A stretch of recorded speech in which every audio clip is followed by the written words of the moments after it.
the youth is thinking about.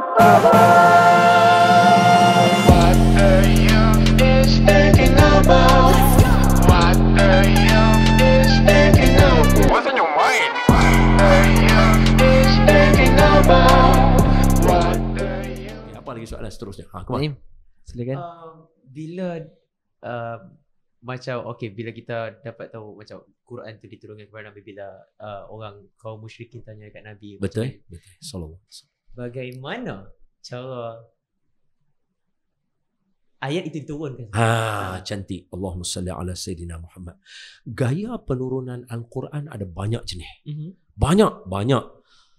Antaranya, orang tanya, kalau yang Ustaz cerita ni dalam podcast ni kami dengar sikit ya, nak baca banyak kat mana? Pertama kena rujuk buku, tajuk umum buku tu mesti Ulumul Quran. Itu tajuk dia. Apa nama dia? Ulumul Quran. Pandai. Ulumul Quran. Dia semua bina pasal Al-Quran. Dia akan bincang dalam tu. Apa nama dia? Tadi tajuk umum. So, setiap kitab mesti kena ada nama. So, apa nama dia? Nama dia ada banyak. Satu kitab namanya Manahilil Irfan li Ulumil Quran. So, nama kitab dia Manahilil Irfan. So, siapa nak boleh cari kitab ni. Ataupun nombor 2. Hak ni striker mazhab Imam Syafi'i. Siapa dia? Imam As-Suyuti rahimahullahu ta'ala. Nama kitab dia Al-Itqan fi Ulumil Quran. Al-Itqan fi Ulumil. So nama kitab dia Itqan. Tajuk umum dia Ulumil Quran. Pandai. Okey, nampak? So pengarang dia semua Imam As-Suyuti. Kemudian dia ada lagi satu. Nama dia apa? Burhan fi Ulumil Quran. Ulama lain pula yang ni. So nama Burhan fi Ulumil Quran. So bincang juga pasal Ulumul Quran tapi nama, so ada 3 kitab kita bagi hari ni. Tapi ini semua kitab Arab. Jadi at least orang tahu tajuk utama dan orang boleh cari kitab-kitab lain. Kalau dalam bahasa Melayu tajuk dia Ilmu Al-Quran. Bukan ilmu tajwid. Ilmu Al-Quran. So kita akan bincang tajuk yang kita bincang ni lah. Macam mana Quran turun apa semua. Okay, so kita bagi Quran turun banyak macam. Maknanya style turun macam-macam. Antara yang paling teruk kata Siti Aisyah radhiyallahu anha wa ardaha dan juga para sahabat yang lain, antara cara turun Quran yang paling Nabi tak tahan, boleh menyebabkan badan Nabi berpeluh di musim sejuk yang sangat-sangat. Macam sekarang orang duduk kat Korea ke apa kan, negatif berapa, dekat Russia negatif 35 pernah bisa sampai negatif 30, negatif 15 kan. Kami tanya member-member, kalau duduk kat sana negatif 15, negatif 30 ni macam mana kan? Dia kata macam ni Ustaz. Satu contoh dia ialah nikmat makan Maggi tak ada. Maggi panas, hang angkat sejuk. Terus orang kata dia orang kata apa? Potong steam. Habis hang makan Maggi. Wui, Maggi sedap. Angkat sejuk. Memang tahu tepi lah. Memang takkan nak makan dalam tu kan. Kau kan. Kita mesti nak angkat dia duk bunyi seruk tu yang seruk kan. Tak ada, dia tak ada nikmat tu. Lepas tu yang kedua dia kata, Ustaz, yang kedua kalau Ustaz masak ayam mendidih-didih, Ustaz lempak kat langit, dia jadi asap toy. Fui, gila. Memang sejuk gila. Kalau dalam hadis dia kata di musim yang sejuk, yang bersangatan syadid, yang sangat-sangat sejuk, bila turun wahyu yang jenis macam yang saya nak sebut ni, Nabi akan berpeluh. Gila. Wahyu bukan beraktiviti ke jogging ke apa ke. Nabi duduk je terima wahyu tu, berpeluh. Apa dia cara dia? Dia turun dalam bentuk bunyi macam loceng. Bunyi macam loceng. Luar biasa kan. Kita macam tak bisa dengar kan. Baca dalam kitab dia akan cerita. So macam dia turun tu, dia mungkin bunyi macam dia sebut macam jaros ni macam loceng. Dia bunyi dia bunyi macam bila bunyi macam tu, Nabi dapat surah apa Nabi malaikat Jibril nak baca. So Nabi akan berpeluh. Yang ni memang berat lah. Sahabat Nabi Ibni Abbas, dia biasa kata apa? Ibni Abbas atau Ibni Mas'ud, nanti rujuk balik. Nabi duk bersila. Kan sahabat kan sayang Nabi. Lutut dia nak rapat dengan Nabi. Jadi bila Nabi duk cerita-cerita, kadang-kadang lutut Nabi overlap lutut dia. Masa tengah overlap, wahyu turun. Dia kata macam nak patah lutut aku. Nabi tahan. Ini cara turun wahyu. Dia bukan main-main, dia bukan saja-saja. Sebab tu bila kita tengok orang yang mempersendakan Quran, main-main Quran, kita tahu mereka tak tahu benda ni. Betul. Kita nak marah tak boleh sebab mereka tak tahu. Mana boleh kita marah orang benda yang orang tak tahu. Sebab tu macam kita nak didik anak-anak, macam saya ada anak kan. Memang sebelum ni Yalah, saya ada anak 4 orang. Anak pertama mesti akan berlaku ralatnya sebab kita tak bisa ada anak. Kadang-kadang bila isteri saya macam tegur saya akan macam, apa sih boy buat macam ni? Relax lah, jangan marah. I memang biasa kahwin lagi ya. First time kahwin lah. Kalau dah banyak kali kahwin, okey lah. Jadi first time kahwin lah. Tak payah marah. So, bila kata macam tu, kadang-kadang kita marah anak kita. Sebab apa? Sebab kita tak tahu. Dia sebenarnya bila kita tengok Imam Al-Ghazali rahimahullah ta'ala, dia bagi tahu dekat kita macam mana nak didik anak. Dia ada level dia. Kita kena bagi tahu dulu. Kalau dia buat salah benda yang dia tak tahu, kalau kita marah dia, memang akan berlaku satu benda yang tak sedap dalam kehidupannya. Dia akan rebel lah. Faham. Contoh dia tak tahu, kita denda dia. Ui, dia akan jadi macam dia rebel, dia marah apa siapa? Aku tak tahu apa marah aku. Dia itu sebab tu kita kena jaga. Sebab tu kadang-kadang bila kita tengok anak-anak yang macam kadang-kadang rebellion, kita rasa mungkin masa dia dibesarkan dulu ada ralat. Kita tak marah mak bapak sebab apa? Zaman dulu podcast pun tak ada. Betul. Betul ya? Zaman dulu nak dengar ceramah agama ni kena pergi masjid dia. Dan masjid pula kalau hang pi, kalau hang larat duduk. Kalau hang tak larat, punggah. Sebab apa? Mikrofon pun tak dengar.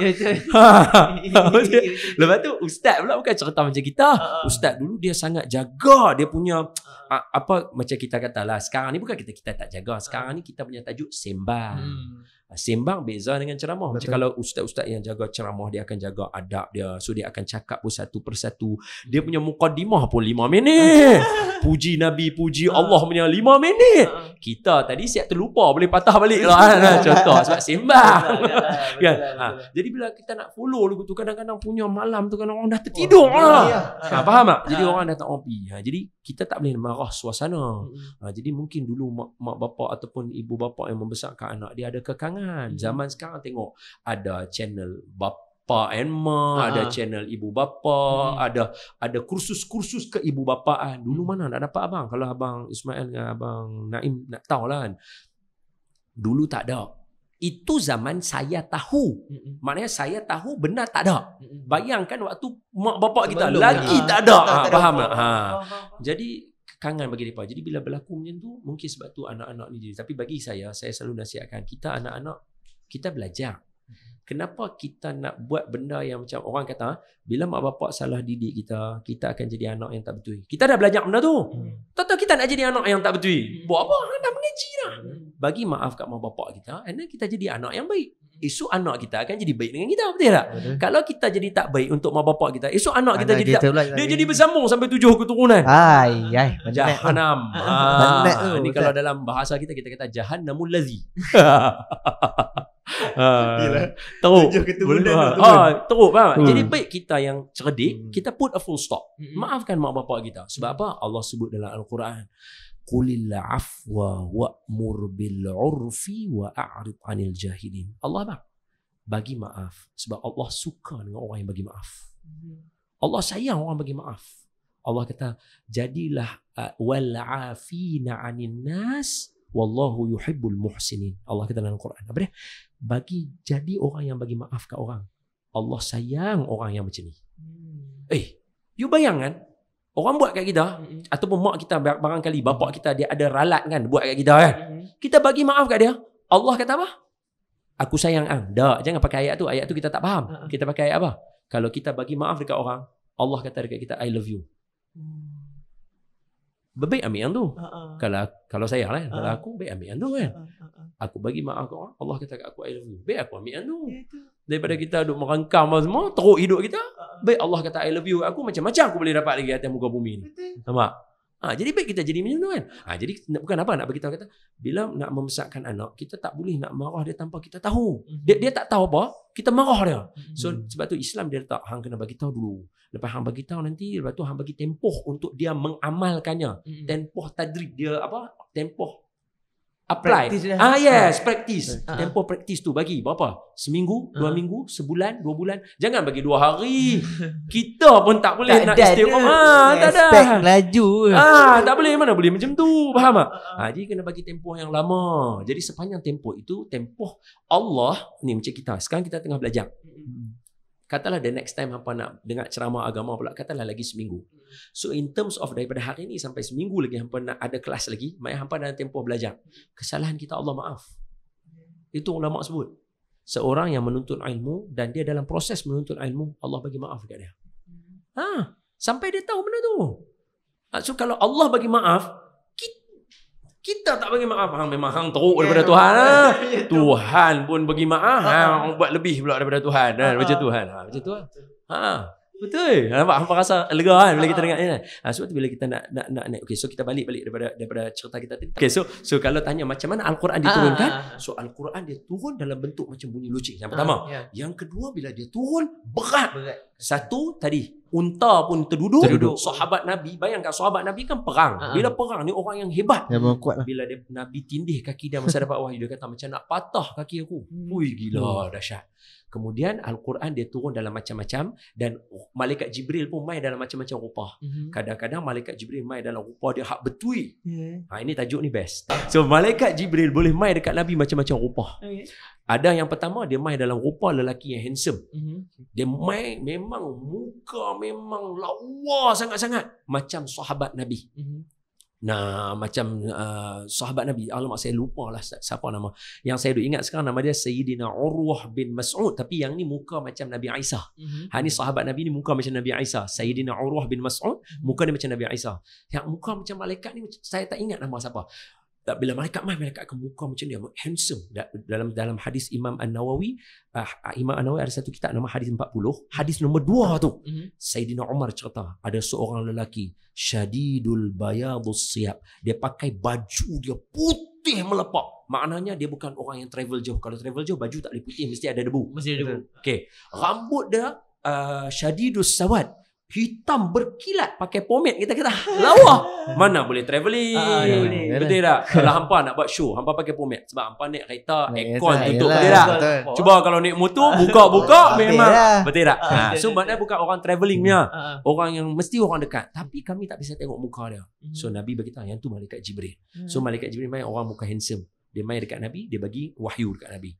Ada waktu malaikat Jibril main, orang lain tak nampak. Nabi seorang aja nampak malaikat Jibril. Contoh bulan Ramadan punya hadis. Bulan Ramadan ada satu hadis Nabi kata apa? Sayyidina Jabir bin Abdullah radhiyallahu anhu wa ardah. Sayyidina Jabir kata apa? Kami tengah duduk, Nabi nak baca khutbah. Anna nabiyya, saya baca hadis ni panjang lah. Anna nabiyya sallallahu alaihi wasallam raqa mimbar. Falamma raqa darajatal ula faqala amin. ثم رقى درجة ثانية فقال آمين ثم رقى درجة ثالثة فقال آمين فقالوا يا رسول الله سمعناك تقول آمين 3 مرات فقال kata Nabi لما رقيت درجة الأولى جاءني جبريل عليه الصلاة والسلام. Nampak? Jibril main tapi orang lain tak nampak. So kata Nabi, Sayyidina Jabir kata apa? Kami tengah nak dengar Nabi khutbah, Nabi naik anak tangga pertama, raqal mimbar tu, falamma raqad darajatul ula, darajah tu tangga. Nabi naik tangga pertama, Nabi kata amin. Nabi naik tangga kedua, amin. Nabi naik tangga ketiga, amin. Jadi kami semua heran. Wahyu baru ke sunnah baru kan naik tangga kena kata amin. Sahabat nampak? Curious. Dia tanya, qalu ya Rasulullah sami'naka taqulu amin 3 مرات. Nabi, kami dengar kamu kata amin 3 kali. Pasal apa? Tu Nabi kata, masa aku pijak anak tangga pertama, Jibril main kat aku. Nampak? Nabi nampak, orang lain tak nampak. Dan Jibril kata kat aku, syaqiya abdun adraka Ramadan fansalakha minhu walam yughfar lah faqultu amin. Jibril kata, celaka satu manusia, mai bulan Ramadan 1 hari bulan, berlalu Ramadan 30 hari bulan, Allah sikit pun tak ampun dosa dia. Dia ni manusia yang celaka. Nabi kata, amin, celaka sungguh dia ni. So kita jangan jadi orang macam tu. Semoga Allah ampunkan dosa kita. Amin ya rabbal alamin di bulan Ramadan. Dan juga semua pendengar kita lah juga. Amin ya rabbal alamin. Ni tak mau jadi. So Nabi kata amin. Lepas tu Jibril, Nabi naik pula tangga kedua, Jibril dah datang situ. Sayyidina Jibril kata lagi sekali, syaqiya abdun, celaka satu orang, adraka walidayhi aw ahaduhuma walam yudkhilahul jannah faqultu amin. Kata Jibril, celaka satu manusia, dia ada 2 ibu bapa, atau dia ada salah satu, maknanya dia ada ibu tak ada bapa, atau dia ada bapa tak ada ibu, tapi mak bapa dia tadi atau bapa dia atau mak dia tadi tak bawa dia boleh masuk dalam syurga. dia ni celaka punya manusia. Sedangkan mak bapak kunci syurga. Hang ada mak bapak, hang tak dapat kunci syurga. Wa'iyazbillah. Kita doa supaya kita jangan jadi orang macam tu. Amin ya rabbal alamin. Bulan Ramadan Allah perkenankan doa kita. Amin. Sebab tu kita dengan mak kita kena minta maaf banyak. Saya yang ni kunci kejayaan saya. Kalau orang tanya apa kunci kejayaan ustaz? Dua aja. Sayang mak bapak, hormat guru. Dua ni ya kunci kejayaan kita. Isteri saya akan tahu bila saya dapat mesej daripada mak saya, muka saya akan berkerut. Tambah pula bila mak saya tulis perkataan NOW. Hang buat lah Allah, aku baru duk nak ni, dia suruh now lah pula. Sebab apa? Mak kita suruh. Dia akan tanya, ni hang boleh tak tolong call member aku? Mak kita kata, hang boleh call tak member aku? Dia nak cakap dengan hang, dia nak suruh hang ceramah sekat mana-mana. Call sekarang. Baik. Tapi kalau kita buat yang tu, syurga untuk kita. Tu sebenarnya kalau dalam bahasa, orang kata bahasa sastra, syurga ditadah untuk kita. Hang mau ke tak mau? Kalau bahasa Indon dia kata apa? Lebih baik dipaksa masuk syurga daripada sukarela masuk neraka. Betul. Ada gambar. Ada. Nampak? Okay, so itu yang kedua. Jadi sebab tu kita nak semua yang mana ada ibu bapa bagi kita masuk syurga sebab mak bapak kita. Jangan tak masuk, bahaya.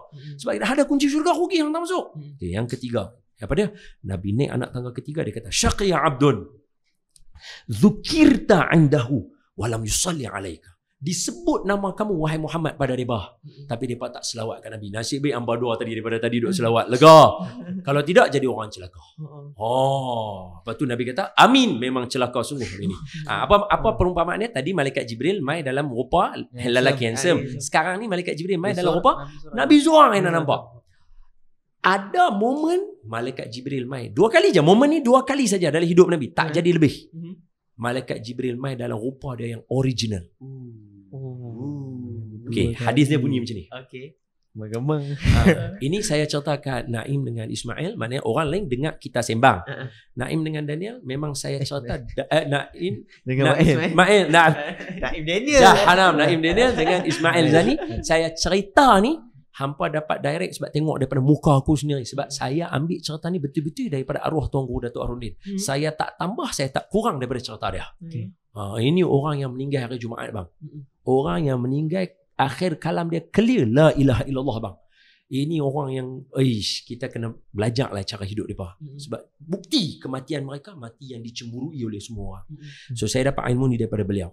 Arwah Tuan Guru cerita, dia kata macam ni. Malaikat Jibril bila main, ni kita tajuk turun wahyu So salah satu cara turun wahyu adalah malaikat Jibril bawa dalam banyak keadaan. Salah satunya lelaki handsome, salah satunya yang Nabi nampak, orang lain tak nampak. Ada waktu yang malaikat Jibril main tapi 2 kali je. Momen ni 2 kali je berlaku. Malaikat Jibril tunjuk rupa dia yang betul dekat Nabi. Macam mana? Yang pertama, malam yang kita duk sembang ni. Nuzul Quran. Ketika turun surah Iqra kepada Nabi di Gua Hira, Jabal Nur. Kan Nabi ketak tadi kan? Malaikat Jibril lepas pelukan dia, Nabi lari turun. Balik kat rumah nak suruh selimut. Masa Nabi turun Jabal Nur tu, Nabi kata, aku beralih tengok langit. Aku nampak sepenuh langit malaikat Jibril duduk di atas kursi dia, tengok dekat aku. Hang bayangkanlah. Ni kan dekat office hampa ni. Kan depan ni kita keluar tak ada bangunan tinggi kan. Hampa cuba bayang, hampa tengok daripada hujung jalan sana sampai hujung sini kan nampak langit. Bayang sepenuh tu malaikat Jibril. Gila. Kami bila mana pergi umrah, next time kalau kita ada peluang kita pergi umrah sama-sama. I will guide you. If you come dengan saya akan guide you elok-elok. Ni tempat siapa, ni buat apa. Saya akan tunjuk sebiji-sebiji kat you. Bila kita pergi sana, kita try tengok Jabal Nur tu dengan Kaabah punya tempat kan, dia ada. Kita dongak tengok langit. Memang clear, luas abang. Bayangkan Nabi tengok ada satu makhluk yang Nabi tak pernah jumpa, duduk atas kursi, duduk tengok dekat Nabi. Abang, kalau kita pitam apa tu bang, jangan kata nampak malaikat, bunyi pintu atas ni pun berselerak duduk kat luar. Betul. Tu kata Nabi jiwa dia kental. Sebab tu kalau orang rasa macam dia boleh jadi Nabi, kena fikir 10 kali. Nabi ni bukan Allah pilih lagu tu ya. Dia selected. Nabi tengok lagu tu nak gelabah. Itu ditunjuk rupa dia satu. Yang kedua, masa bulan Rajab, peristiwa Isra dan Mi'raj. Yang ni disebut dalam surah An-Najmi.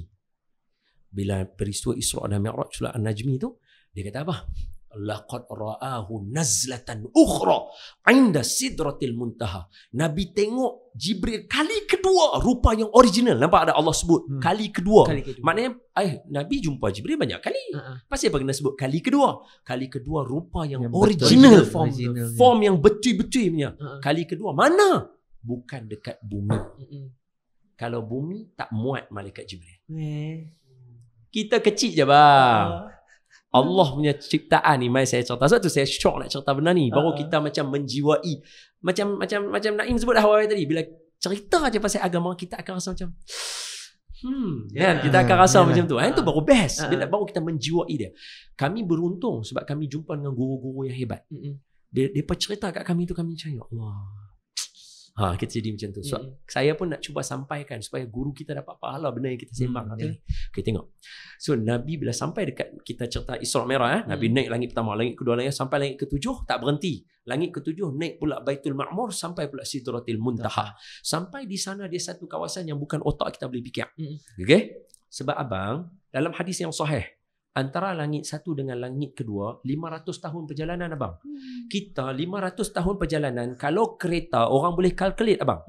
Kalau kereta 500 tahun perjalanan, kalau Naim punya kereta katalah 4-wheel drive, Ismail punya kereta 4-wheel drive, orang boleh calculate tahu dia punya kilometer dia berapa. Kalau 140 kilometer sejam, sehari berapa kilometer boleh pergi dengan kelajuan tu. Kalau sehari banyak macam ni, setahun 365 hari, you boleh calculate. Tapi kalau kelajuan cahaya, you nak calculate macam mana? You punya calculator pun dia akan bagi infinity. So memang bukan otak kita. Okay. So Nabi naik langit pertama, lepas langit kedua tujuh, lagi tinggi. So ni bukan alam kita. Sebab tu Nabi bila turun, Nabi baca satu hadis kepada kita. Bila sahabat tanya Nabi kata apa? Ketika aku naik atas tu, ni arwah Tuan Guru sebut, dan beliau sebut dalam keadaan tutup mata, saya pun sebut dalam keadaan tutup mata juga. Apa dia? Zajjabi fin nur. Aku larut dalam cahaya. Tak boleh cerita. Ini bukan level kita tau. Otak kita memang akan terkeluar bincang tajuk ni. Tapi bagus. Sekali lagi kita akan habaq kenapa jadi macam tu. So bila Nabi naik ke atas langit tu, Nabi jumpa malaikat Jibril yang original. Ini wahyu juga. Dia nak bagi wahyu kepada Nabi kan. So malaikat Jibril kata, Muhammad, aku nak tunjukkan rupa aku betul. So dia transform rupa dia yang betul balik. So macam mana rupa dia betul? Dalam hadis yang disebut dan diriwayatkan dalam banyak hadis, antaranya imam yang menyebutkannya adalah imam yang thiqah, imam yang hebat. Malaysia sendiri terjemah buku beliau oleh Dewan Bahasa dan Pustaka. Maknanya Malaysia punya pendirian. Apa nama kitab dia? Bidayah wa Nihayah. Permulaan dan pengakhiran, nama kitab dia. Dikarang oleh Imam Ibnu Katsir rahimahullahu taala. Dalam kitab ni dia cerita. Dia kata apa? Masa malaikat Jibril naik tu, dia tunjuk rupa dia. Malaikat Jibril ada sayap 300 sayap kanan, 300 sayap kiri. Masa di bumi yang peristiwa nuzul Quran, yang Nabi tengok penuh langit tu, baru satu sayap kanan, satu sayap kiri. Nabi kata, hang bayang 300 besar mana nak bubuh. Makhluk paling besar yang kita boleh imagine, Nusantara, Garuda. Itu pun 2 sayap. Itu pun 2 sayap. Bayangkan 300. Ini hadis sahih. Ini hadis sahih. Buka Sebelah-sebelah dah tutup satu alam. Jadi sebab tu dia tak boleh buka kat sini. Bila dia naik Sidratul Muntaha, baru dia tunjuk rupa dia sebenar. Nabi tengok, Nabi kata apa? Ma ajmala khalquka ya Jibril. Nabi kata, cantik sungguh ciptaan kamu wahai Jibril. Nabi kata betul. Nabi kagum. Tak boleh nak keluar perkataan ni. Nabi kata, ma ajmala khalquka ya Jibril. Cantik sungguh ciptaan kamu wahai Jibril. Luar biasa. Kalau arwah Tuan Guru Datuk Harundin, siap habaq lagi daripada mulut beliau. Beliau kata apa? Setiap daun sayap malaikat Jibril, kan dia ada 300. 300 itu setiap tu ada daun-daun macam sayap kan. Setiap daun tu berbeza warnanya. Sebab tu bila campur, kita nampak macam cahaya. Kan kita ada apa color circle kan? Spektrum tu. Bila kita pusing dia jadi putih. Sebab tu lalu banyak. Dia luar otak kita. Kita tak boleh bincang tajuk ni. Tapi best. Sebab apa? Bila jadi macam tu, Nabi tanya dekat Jibril. Nabi kata, ma ajmala khalquka ya Jibril. Cantik sungguh ciptaan kamu wahai Jibril. Kemudian Jibril kata kat Nabi, la taqulu hadha Muhammad. Jangan cakap macam tu Muhammad. Pasal aku malu. Ada lagi yang lagi cantik daripada aku macam ni. Nabi kata, siapa dia cerita kat aku? Nabi nak dengar. Lepas tu malaikat Jibril kata, ada seorang nama dia malaikat yang meniup sangkakala, Israfil. Dia buka sayap dia. Malaikat Jibril kata, aku 300 sayap kanan, 300 sayap kiri. Tak tahu besar mana yang kita tak bincang, tapi besar lah. baru berteduh bawah satu sayap malaikat Israfil. Dan malaikat Israfil ada 600 sayap kanan, 600 sayap kiri. Ini arwah Tuanku Datuk Harun ni cerita kat kami. Kami dengar macam, ya Allah. Lepas tu Nabi kagum macam tadi ya. Ya Allah, hebatnya ciptaan Israfil. Okey, nanti dulu. Sebelum tu, saya amanah ilmu. Saya kena ajak macam mana arwah Tuanku Datuk Harun bagi tahu. Sebab bila orang dengar macam ni, orang kata, betul ke kena besar macam tu? Arwah Datuk Harun yang kata, logik dia ada. Kenapa? Okey, kita besar macam ni, kita ambil selai kertas, kita tiup. Kertas tu boleh melayang. Betul? So maknanya tiupan kita boleh melayangkan kertas. Tapi kalau saya tiup, Ismail tak jatuh. Tambah pula dengan sador lu ni, tak jatuh. Naim walaupun tak sador sangat, saya tiup pun tak jatuh. Habis nak tiup orang macam kita bagi jatuh ni, kipas angin besar mana perlu? Bosak lah kan? Besar. Buka tu kita melayang-layang lah kan? Kalau nak memusnahkan alam dengan tiupan sangkakala, perlukan makhluk besar lah. Besar. Itu jawapannya. Nampak? Jadi Nabi kata, ya Allah, hebatnya ciptaan Allah ni. Malaikat Jibril kata lagi sekali, la taqulu hadza Muhammad. Jangan cakap macam tu. Ada lagi. Ada lagi. Siapa dia? Yang ni Allah sebut dalam surah Al-Haqqah. Surah Al-Haqqah. Ayat yang ke-16, 17, 18. Tengok balik nanti. Saya mula tak ingat lah. Allah kata apa? Wal malaku ala arjaiha wa yahmilu arsya rabbika fawqahum yawma idzin samaniyah. Allah siap habaq bilangan dia berapa orang. Ni yang malaikat yang ketiga kita nak cerita. Malaikat Jibril, payung sayap dia, hak malaikat ni baru satu sayap. Sedangkan malaikat ni ada sayap banyak lagi. Malaikat Jibril baru besar tu. Hak ni besar lagi. Ada lagi yang besar daripada dia. Hak malaikat Israfil tadi yang ada 1,200 sayap tadi, baru berteduh bawah satu sayap dia. Malaikat yang ada 8 orang ni. Siapa dia? Wa yahmilu arsya rabbika fawqahum samaniyah. Malaikat yang menanggung arash Allah Subhanahu Wa Taala ada 8 orang. Kalau malaikat yang tanggung arash pun dah besar gila-gila. Arash. Okey, sekarang soalannya macam ni. Kita bincang tajuk dia siapa tadi? Nabi Muhammad. Dapat wahyu. Yang bawa wahyu malaikat Jibril. Besar tak besar? Besar. Israfil besar tak besar? Besar. Malaikat tanggung arash besar tak besar? Besar. Ketahuilah bahawa Ismail, Naim, ini baru makhluk Allah, belum Allah.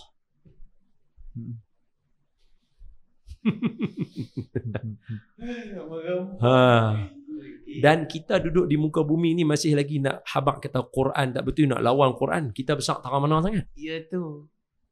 Kita duduk dalam bumi halus ya. Nak lawan dengan makhluk-makhluk besar. Makhluk besar-besar lain dia kata, ni manusia. Kami hak besar hagam ni pun Tuhan habaq kami buat. Hampa hak halus boleh duduk lawan Tuhan, hampa tak senang dia ni. Nampak tak? What the youth? Menuntut dia. What the youth? Sebab tu bagus tajuk macam ni. Bila kita bincang, baru kita nampak proses penurunan tu dia bukan main simple. Bukan mudah. Dia bukan simple benda yang kita boleh ambil remeh. Kita kena appreciate at least Nabi jaga benda itu. Nabi Quran yang berjalan. Nabi Quran yang berjalan. Kefasihan Nabi baca dekat kita. Kalau Nabi tak cerita dekat kita hari ni, kita tak tahu alam ni macam mana. Kita tak tahu makhluk yang lain daripada ni. Kita tak tahu. Kita tak akan tahu banyak benda. Kita tak akan tahu apa yang ada dalam rahim seorang ibu. Nabi yang explain dekat kita macam mana. Kalau kita tak bincang, kita tak tahu apa yang, kita tak tahu nak berakhlak baik. Kita rasa bila orang buat kat kita, kita nak balas balik. Kita tak tahu akhlak orang yang baik macam mana. Semua Nabi sanggup lalu kepayahan itu untuk portray dekat kita supaya kita tahu benda ni. So, bila kita kata Nabi penghulu syurga, memang layak. Yalah, sebab kalau kita pun rasa kita nak masuk syurga, Nabi? Ya. Itu salah satu tajuk nuzul Quran ni. Hujungnya mesti kena sayang Allah, mesti rasa Allah hebat, mesti kena sayang Rasulullah. Sebab baginda Nabi lalu kepayahan ini untuk bagi dapat kepada kita. Kalau ikut kita, kita tak lalu. Tak lalu. Wallahu a'lam.